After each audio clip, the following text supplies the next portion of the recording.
selamat menonton channel dalam YouTube Salih kali ini. Okey guys, okey abang-abang Pro 2 Beza.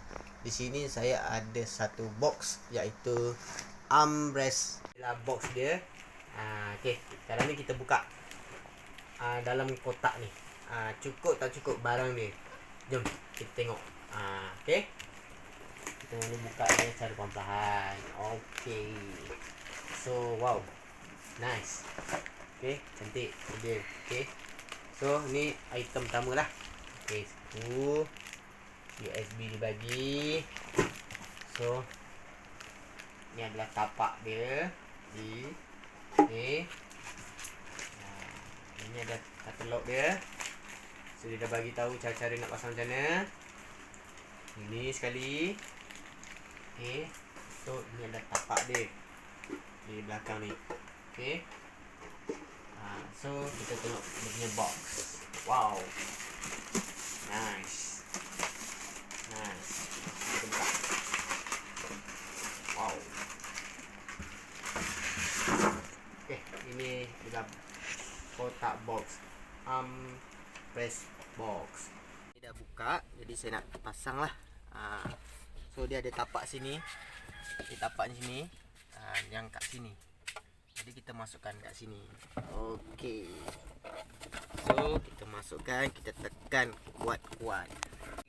Okey guys, ini adalah 3 lubang dekat yang saya cakap tadi tu, bagi kita kukuhkan lagi dia punya ikatan dia. Jadi saya skru kat sini lubang 3 ya. Okay, saya skru. Okey. 1 2. Okey, dan ni 3 last perakhiran. Ni ada untuk kabel USB punya. Jadi kita masukkanlah kat sini. Masukkan. So sambungannya kat lubang kecil ni. Ada satu lubang kat sini. Kita tarik. Kita taruh macam ni. Bagi tegang sikit, kita letak kat belakang ni ya. So kita ambil ni, dia punya cover dia. Ada 4 skru. Jadi kita pun skru 4 ni. Okay, skru ala-ala kadar je. Jangan kuat sangat, nanti patah. Armrest box untuk Beza punya yang tengah ni. Jom kita masukkan. Selepas kita dah pasang, kita try masukkan. Kita tolak habis. Tolak habis. Dan ni adalah penguncinya. Kita kunci sini. Bagi lock. Yang ni pun kita bagi lock kat sini.